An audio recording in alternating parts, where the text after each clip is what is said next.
Maintenant, si vous avez mauvaise conscience, ou si vous avez à vous, comme on dit, qui se sent morveux se mouche. Donc, Madame la ministre de la Justice, garde des Sceaux, je voudrais vous féliciter et vous encourager vraiment par rapport à la confiance du chef de l'État et du Premier ministre.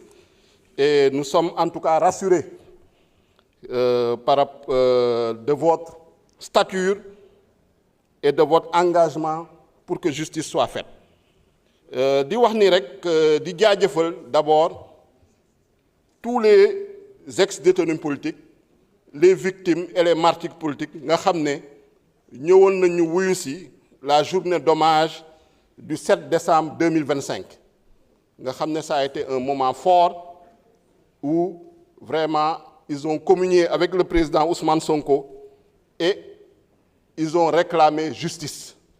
Justice boobu nag bu ñëpp di réclamer gis nañ ni en tout cas ci dossier yooyu enquête yi démarré na ñoo ngi koy rafetlu parce que tey am na ay sama collègue député yoo xam ne ay victimes nañu te am na ñu ci jot auditionné au niveau de la section de recherche de Colobane luñ ciy ñaan nag mooy ñu yokkal leen seeni moyens pour que enquête yooyu gën a gaaw ñu décentraliser parce que tamit victimes yi nekkuñu woon rek Dakar am na ñu nekk dans la région de Diourbel am na ñu nekk dans la région de Saint-Louis et surtout dans la région de Ziguinchor parce que y a des témoins te témoins yooyu yëpp suñu buggee ñu jógee Ziguinchor jóge Touba jóge Saint-Louis déplacé wu day xaw a metti te sans ces témoins là il sera difficile d'établir les faits donc loolu vraiment ñoo ngi koy ñaan sur le cas également des martyrs Didier Badji et Fulbert Sambou ñoo ngi rafetlu également les avancées dans l'enquête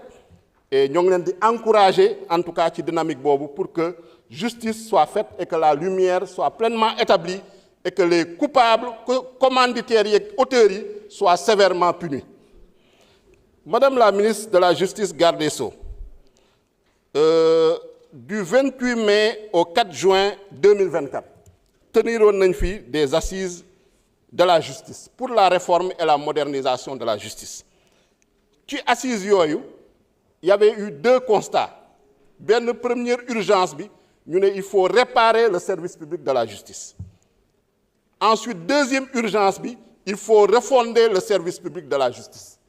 Donc loolu bëgg nañu xam fan ngeen ci toll parce que jëloon nañ ci ay recommandations lu toll ci 30 recommandations am na yu ñu ci jot a nag commencé matérialiser su ma jëlee le pôle judiciaire financier jamono ji moo ngi dox ñooñu tam ñoo ngi ñaan ngeen yokk seen moyen parce que liggéey bi bëri na parce que vraiment la criminalité économique et financière sous le régime yaakaar naa ni doyul pour vraiment qu'ils mettent la main sur ces criminels économiques et financiers.